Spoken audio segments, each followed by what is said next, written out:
Study IQ IAS, अब तैयारी हुई अफोर्डेबल।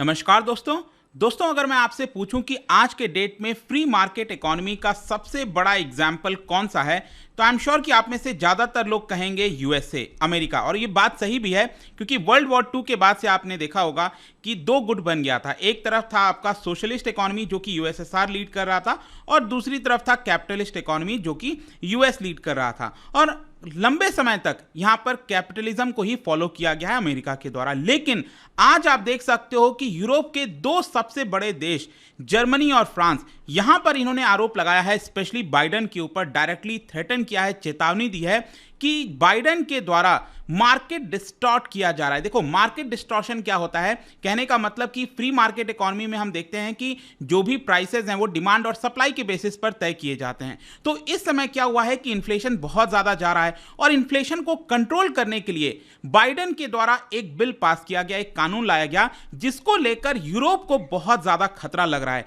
यूरोप को लग रहा है कि उसकी जो इंडस्ट्री है वो यहां पर खत्म हो सकती है, तबाह हो सकती है। और इसी की वजह से जर्मनी और फ्रांस, वैसे अगर आप देखोगे तो प्रेजेंट में जर्मनी और फ्रांस के जो लीडर्स हैं उनके बीच में बहुत ज्यादा बनती नहीं है, लेकिन उसके बावजूद भी ये वाला जो मुद्दा है यूएस वाला, इसको लेकर ये अब साथ में आ चुके हैं, और काफी बड़ा रिटेलिएशन हो सकता है यूरोप के द्वारा। एक ट्रेड वॉर स्टार्ट हो सकता है ट्रांस अटलांटिक में। तो इसको डिटेल से जानेंगे कि पूरा मामला क्या है। बहुत ही इंटरेस्टिंग है, काफी कुछ आपको जानने को मिलेगा।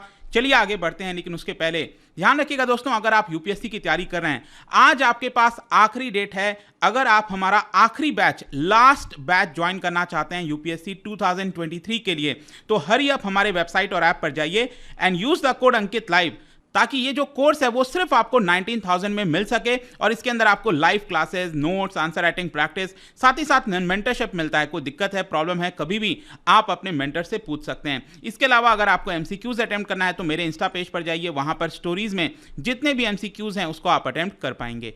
चलिए शुरुआत करते हैं, और सबसे पहले देखते हैं एग्जैक्टली हो क्या रहा है। एक्चुअली हुआ क्या, अभी पिछले हफ्ते की बात है, फ्रांस के अंदर जो पेरिस शहर है वहां पर जर्मनी के जो चांसलर हैं और फ्रांस के जो प्रेसिडेंट हैं मैक्रोन, दोनों के बीच में मुलाकात हुई, और दोनों ने यहां पर एक बात को एग्री किया कि यूएस के द्वारा जो एक्ट लाया जा रहा है, जो मैं आपको आगे बताऊंगा, ये जो एक्ट है बेसिकली इसको बोला गया है इन्फ्लेशन रिडक्शन एक्ट। तो ये एक्ट को लेकर जो दोनों लोग हैं वो सहमति जताए कि यूएस ये सही नहीं कर रहा है, यूएस को ये नहीं करना चाहिए, क्योंकि इसकी वजह से जो इंडस्ट्रीज हैं यूरोप के अंदर, स्पेशली जर्मनी के अंदर जो कार इंडस्ट्रीज हैं, उनको एक बहुत बड़ा झटका लगेगा। और उसीलिए उनका ये कहना था कि अगर बाइडेन उनकी बात नहीं सुनते हैं, अगर बाइडेन यहां पर बात नहीं मानते हैं, नेगोशिएट नहीं करते हैं, तो यहां पर यूरोप को भी कुछ इसी प्रकार का बिल लाना चाहिए, ताकि वो भी अमेरिका के ऊपर रिटेलिएट कर सके। तो चलो सबसे पहले यहां पर हम समझेंगे कि ये एक्ट है क्या, अमेरिका ने एग्जैक्टली किया क्या है, जिसकी वजह से यूरोप के जो देश हैं वो बहुत ज्यादा नाखुश हो गए हैं। एक्चुअली हुआ क्या था, 16 अगस्त को इसी साल जो बाइडेन ने यहां पर एक बिल पर साइन कर दिया। जैसे आपको पता होगा, भारत में भी जब प्रेसिडेंट साइन कर देते हैं बिल को, तो वो एक्ट में बदल जाता है, कानून में बदल जाता है। उसी प्रकार से यहां पर जो इन्फ्लेशन रिडक्शन एक्ट 2022 है वो अमेरिका के द्वारा लाया गया है। अब इसका मेन मकसद क्या है वो आप समझिए। इसका मेन मकसद ये है कि अमेरिका के अंदर जो लोग रह रहे हैं, जो यूएस के सिटीजन्स हैं, अमेरिका के जो लोग हैं, उनको इन्फ्लेशन से राहत दी जाए, उनको हेल्थ केयर से राहत दी जाए, उनको जो ड्रग्स का प्राइसेस लगता है उसके ऊपर राहत दी जाए, और साथ ही साथ जो क्लाइमेट चेंज का मुद्दा है, क्योंकि जो बाइडेन जब इलेक्ट होकर आए थे तो आपको याद होगा कि उन्होंने बहुत सारे डिसीजन बदले थे ट्रंप के, जैसे पेरिस एग्रीमेंट हो गया, उसमें वो वापस शामिल हो गया था यूएस। इसके अलावा क्लाइमेट चेंज में जो बदलाव हो रहा है, जो क्लाइमेट चेंज को लेकर कंसर्न है, पहली बार अमेरिका इतना बड़ा इन्वेस्टमेंट करने जा रहा है। अब आप सोच के देखो, अगर क्लाइमेट चेंज में बदलाव करना है तो इसमें क्या करना होगा। इसमें बेसिकली जो हम एमिशंस करते हैं, जैसे गाड़ियों से धुआं निकलता है, तो उसको हमें बंद करना है। तो गाड़ियां जो हैं, जो कन्वेंशनल कार्स हैं, उससे हमें किधर शिफ्ट होना पड़ेगा, इलेक्ट्रिक कार की तरफ शिफ्ट होना पड़ेगा। तो ये एक्ट के माध्यम से अमेरिका बेसिकली क्या कर रहा है कि जो भी इंडस्ट्रीज, जो कार मेकर्स अमेरिका में प्रोड्यूस करेंगे गाड़ी, उनको यहां पर बेनिफिट दिया जाएगा।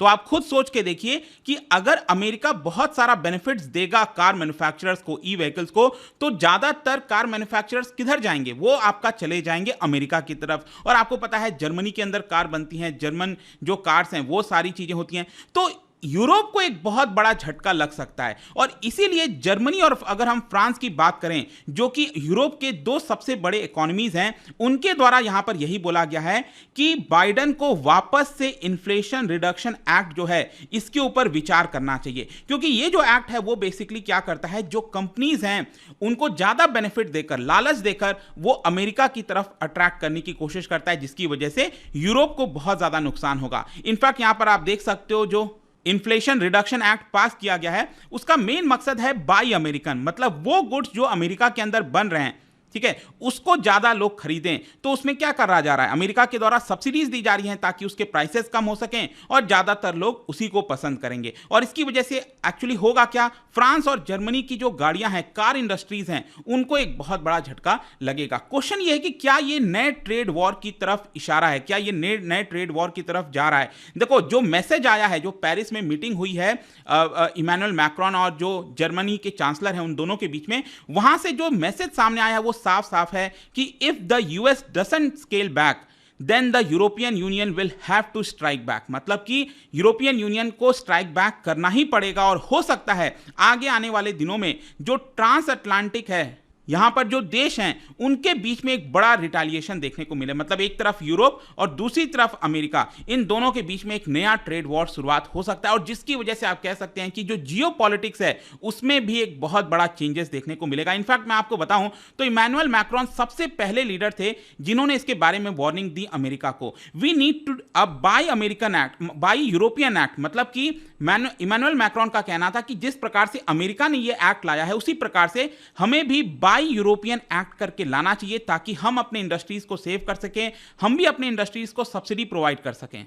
और यहां पर इमैनुअल मैक्रोन ने एक और बात कही कि जिस तरीके से अगर आप चाइना में देखो तो चाइना भी क्या करता है कि यहां पर सब्सिडीज देता है, जानबूझकर जो फ्री इकोनॉमी होती है उसमें डिस्टॉर्शन करने की कोशिश करता है और वही चीज अब यूएस करने लग गया है। लेकिन यूरोप तो ओपन हाउस है और इसकी वजह से जो सबसे ज्यादा नुकसान होगा वो यूरोप को होगा। जहां तक जर्मनी का सवाल है दोस्तों, देखो आप समझिए, जर्मनी जो है वो यूजुअली रिटेलिएट नहीं करता है, अमेरिका के खिलाफ कभी नहीं बोलता है, स्पेशली ट्रेड वगैरह के मामले में। लेकिन अभी जो अमेरिका के द्वारा किया जा रहा है, बाइडेन के द्वारा किया जा रहा है, उसमें पहली बार आप देखने को मिल रहा है कि जर्मनी भी रिटेलिएट कर सकता है अमेरिका के खिलाफ। स्पेशली जर्मनी का अगर आप देखोगे तो उनको ये सारी चीजें पसंद नहीं आती, बाई यूरोपियन एक्ट, इस तरह की चीजें, क्योंकि 90 साल पहले भी अमेरिका ने कुछ ऐसा ही किया था, बाई अमेरिकन एक्ट लेकर आए थे। तो आज के डेट में जर्मनी को वो चीजें पसंद नहीं आती, लेकिन क्योंकि बाइडेन के द्वारा ये जो स्टेप लिया गया वो इतना बड़ा रिपरकशन इसका हो सकता है। जैसे कि मैं आपको एग्जांपल बताता हूं, जर्मनी में अभी क्या हुआ है, यहां पर एक बहुत बड़ा झटका लगा है उनके इंडस्ट्रीज को, क्योंकि जर्मनी की एक सबसे बड़ी कंपनी है BASF, that is related to chemical company. उन्होंने अनाउंस किया है कि वो अपना जो कामकाज है जर्मनी के अंदर, जो जॉब्स हैं उसको कम कर देंगे और उसको धीरे धीरे शिफ्ट करेंगे अमेरिका में। क्यों? क्योंकि अमेरिका में अगर आप देखोगे तो वहां पर जो गैस के प्राइसेस हैं वो 6 गुना सस्ते हैं, मतलब कि गैस का प्राइस अमेरिका में जितना है उससे 6 गुना ज्यादा महंगा प्राइस उनको जर्मनी के अंदर देना पड़ता है और इसकी वजह से उनको लग रहा है कि उनको लॉस हो रहा है। तो जाहिर सी बात है ना, कंपनीज तो देखेंगी उनको सबसे सस्ता कॉस्ट कहां पर मिल रहा है और इसीलिए इन्होंने अनाउंस कर दिया है कि वो धीरे धीरे अपना जो बेस है वो यूएस की तरफ शिफ्ट करते जाएंगे। और इसीलिए जर्मनी भी अब यहां पर डर गया है कि अगर यही चलता रहा तो अमेरिका क्या करेगा, जो इंडस्ट्रीज हैं यूरोप से उसको अपनी तरफ खींच लेगा। तो लेट्स सी यहां पर क्या होता है। ऑल्दो मैं आपको बता दूं, यूएस और यूरोपियन यूनियन के बीच में ऑलरेडी एक टास्क फोर्स अभी बनाया जा चुका है, इसको लेकर चर्चा होगी। क्या अमेरिका यूरोप की बात सुनेगा नहीं सुनेगा, यह डिसाइड करेगा आगे आने वाला फ्यूचर। आई होप कि इस वीडियो के माध्यम से जो भी कुछ था इसके बारे में जो चल रहा है बहुत ही इंपॉर्टेंट था ये आपके लिए जानना। तो आई होप कि आपको समझ में आई होंगी चीजें। और जाने से पहले, क्योंकि हम इंटरनेशनल रिलेशंस वगैरह की बात करें, क्या बता सकते हो इनमें से कौन सा एग्रीमेंट वर्ल्ड ट्रेड ऑर्गेनाइजेशन से रिलेटेड नहीं है? इसका राइट आंसर आप सबको पता है, मेरे इंस्टाग्राम पर तो मिलेगा ही, वहां पर अगर आप नहीं हो कोई बात नहीं, टेलीग्राम से भी ले सकते हैं इसका सही उत्तर। मैं कई सारे जो MCQs हैं वो यहां पर स्टोरीज में डालता रहता हूं। बाकी अगर आपको PDF चाहिए तो टेलीग्राम पर आइए, अलग अलग सोशल मीडिया पर आप जुड़ पाओगे। और जैसा मैंने बताया, UPSC के अंदर एडमिशन लेने का आखिरी डेट आज है, बिकॉज जो हमारा आखिरी बैच है 2023 का वो आज एंड हो जाएगा एडमिशन, और आप इसके अंदर एनरोल करा सकते हैं by using the code Ankit live. I hope कि वीडियो आपको पसंद आया होगा। मिलता हूं आपसे next time. Till then, thank you very much, see you soon. Study IQ IAS, अब तैयारी हुई अफोर्डेबल।